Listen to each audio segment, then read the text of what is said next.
bercerai. Karya Nova Iren Saputra. Part 48. Bayu nekat menemui Tiara. Arya merasa kecewa kepada sang istri. Ia tidak menyangka kalau wanita yang sangat ia cintai tersebut menyembunyikan komunikasi dengan Bayu. Padahal Tiara tahu seperti apa rasa tidak suka Arya kepada laki-laki itu. Arya memilih duduk di ruang keluarga bersama kedua orang tua dan adiknya. Ia masih tidak dapat menerima apa yang Tiara lakukan. Hati dan perasaannya sangat sakit setelah membaca pesan dari Bayu. Laki-laki itu masih memanggil Tiara dengan sebutan sayang. "Muka kamu kok ditekuk gitu ya?" Ternyata sang ibu menyadari perubahan wajah anaknya. "Nggak apa-apa, Mi. Lagi kesal aja." "Kesal kenapa? Jangan bilang kamu bertengkar dengan Tiara." Bu Widi tidak ingin terjadi pertengkaran antara anak dan menantunya. "Enggak kok, Mi." Arya berusaha meyakinkan ibunya. Sementara sang ayah merasa heran melihat sikap Arya. Laki-laki parubaya itu sangat tahu kalau putranya sedang dalam masalah. Raut wajah Arya menunjukkan kalau dirinya tidak sedang baik-baik saja. Ia pun mencoba bertanya seperti yang Bu Widi lakukan. "Tapi kamu gak bisa bohongin papi ya. Kamu pasti sedang dalam masalah. Cerita aja, kami siap untuk menjadi pendengar." Pak Wawan berusaha membujuknya. "Aku gak apa-apa, Pi. Gak ada masalah sama sekali." Arya tidak ingin memberitahukan apa yang ia rasakan saat ini terhadap Tiara. "Ya udah, kalau gak mau cerita." Pak Wawan pun beranjak menuju kamar lalu diikuti sang istri. Radit juga memilih memasuki kamarnya dan meninggalkan Arya seorang diri di ruang keluarga. Arya masih kesal terhadap istri yang sangat ia cintai selama ini. Ia pun merebahkan tubuh di sofa panjang berwarna coklat muda tersebut. Sementara itu, Tiara merasa bersalah kepada laki-laki yang telah resmi menjadi suaminya. Ia tidak ingin membiarkan kesalahpahaman antara dirinya dan Arya berkepanjangan. Tiara pun keluar kamar untuk mencari tahu keberadaan Arya. Tiara melihat Arya sedang berbaring di sofa ruang keluarga. Ia pun mendekati sang suami dan berusaha meminta maaf. Tiara sangat tahu bagaimana perasaan Arya saat ini setelah membaca pesan dari Bayu. "Kamu masih marah, Mas?" Tiara memegang lengan Arya. Laki-laki itu terkejut. Ia pun bangun dari rebahan, lalu Tiara memilih duduk di sampingnya. "Kamu ngapain kesini?" Arya menunjukkan wajah kesal terhadap Tiara. "Aku benar-benar minta maaf, Mas. Aku janji tidak akan mengulanginya lagi." Tiara menyatukan kedua telapak tangannya dan memohon kepada Arya. "Seandainya aku gak baca pesan itu, apa kamu akan tetap diam?" Arya ingin tahu jawaban Tiara. "Aku ingin memberitahukannya padamu, Mas. Tapi aku takut kalau kamu salah paham." Tiara berusaha memberikan penjelasan kepada sang suami. "Aku kecewa sama kamu, sayang. Kepercayaanku kamu hancurkan. Aku percaya sama kamu, tapi kamu berani berhubungan di belakangku dengan mantan suamimu. Ini gak seperti yang kamu pikirkan, Mas. Aku tidak bermaksud menghancurkan kepercayaanmu, tapi dia yang menghubungiku. Kenapa kamu gak ngelak? Kamu itu udah punya suami. Dia hanya masa lalumu." "Aku benar-benar minta maaf, Mas. Aku malas bahas ini. Kamu masuk kamar aja. Aku mau tidur di sini." "Itu artinya kamu masih marah, Mas. Aku butuh waktu sendiri." Tiara sangat sedih melihat sikap sang suami yang tidak seperti biasanya. Ini pertama kali Tiara melihat kemarahan Arya. Selama ini, laki-laki itu selalu bersikap lembut kepadanya. Tiara pun meninggalkan Arya di ruang keluarga. Ia berjalan memasuki kamar. Pagi kembali menyapa dengan terik mentari yang sangat cerah, namun tidak secerah hati Arya dan Tiara. Pasangan suami istri tersebut masih larut dalam perasaan yang berkelabat dalam luka dan kecemburuan. Arya belum mampu menghapus rasa kecewanya terhadap wanita yang telah melahirkan putranya. Ia tidak dapat memungkiri betapa ia tidak pernah menyangka akan sikap yang ditunjukkan Tiara. Selama ini, Arya selalu percaya bahwa cinta sang istri hanya untuk dirinya.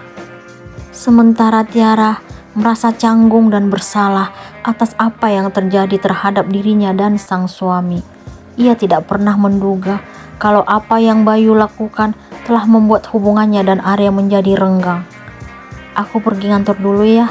Arya tidak menatap Tiara.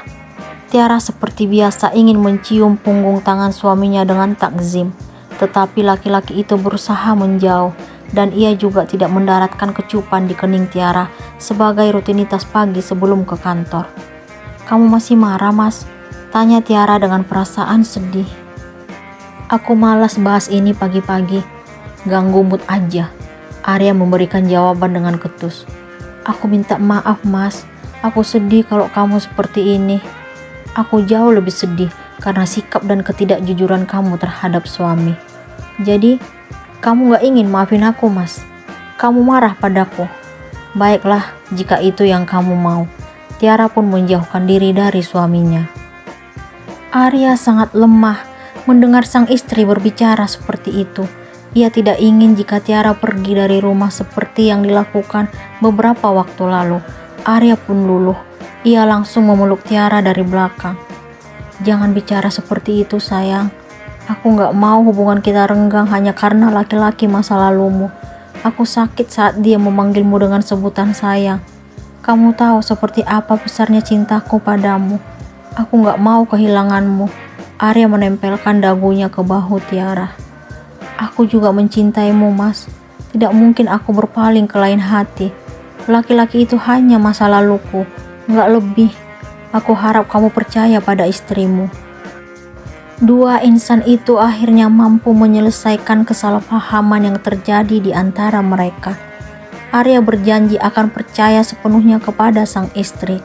Begitu juga sebaliknya. Arya pun meraih tubuh Tiara menghadap ke arahnya. Ia mencium kening wanita itu.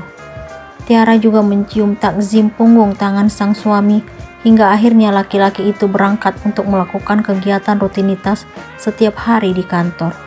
Arya tersenyum bahagia saat menelusuri jalan. Ia senang karena telah berbaikan dengan Tiara. Dulu, Bayu tidak memaksakan kehendak untuk merebut Aditya dari Tiara. Namun, sejak dirinya tahu bahwa penyebab perpisahan mereka karena rencana sang ibu, ia pun ingin mengambil Aditya. Bayu tidak terima dengan penolakan Tiara. Pagi ini, Bayu dan sang ayah berangkat ke kota tempat tinggal Tiara. Dirinya mendapatkan alamat wanita yang melahirkan putranya itu dari satpam yang bekerja di rumah orang tua Tiara. Laki-laki parubaya itu tidak kuasa melihat kesedihan di wajah Bayu. Bayu sudah yakin dengan rencananya. Jika Tiara tidak bersedia kembali mendampingi dirinya, ia akan membawa Aditya sebagai penerus keluarga. Bayu berpikir bahwa hanya Aditya yang akan menjadi pewaris harta kekayaan orang tuanya. "Kamu sudah yakin akan membawa Adit pulang, Bay?" tanya sang ayah dalam pesawat. "Sangat yakin, Pi. Toh Tiara masih memiliki anak dari suaminya. Sementara aku hanya punya Adit, Pi. Semoga kita berhasil membawa putramu pulang ke rumah." "Iya, Pi." Bayu merasa senang karena membayangkan akan bertemu dengan sang buah hati. Setelah 1 jam berlalu, Bayu dan ayahnya pun tiba di kota tempat tinggal Tiara. Mereka memilih beristirahat di hotel sebelum menemui Tiara. Bayu berencana ke rumah mertua Tiara saat sore nanti. "Seandainya mami kamu gak bertingkah aneh-aneh, mungkin keadaannya gak akan seperti ini. Tiara pasti masih tetap menjadi menantu di rumah kita," Pak Agus menggerutu sambil mengempaskan tubuh ke ranjang hotel. Laki-laki parubaya itu akhirnya mengetahui kesalahan istrinya di masa lalu. "Iya, Pi. Kenapa mami melakukan semua ini? Kamu juga bersalah. Kenapa tergoda dengan wanita lain? Padahal udah memiliki istri yang setia juga cantik." Papi gak habis pikir. Pak Agus menyesali perbuatan Bayu. "Udah dong, Pi. Semuanya udah terjadi. Harapan kita sekarang harus berhasil membawa Adit pulang." Ayah dan anak itu pun akhirnya mengakhiri obrolan. Mereka memilih beristirahat sebelum pergi ke rumah mertua Tiara. Bayu berjanji pada diri sendiri akan segera membawa Aditya pulang ke rumah orang tuanya. Sore pun tiba. Bayu dan ayahnya segera bergerak menuju tempat tujuan. Kedua laki-laki itu tidak sabar untuk bertemu dengan Aditya.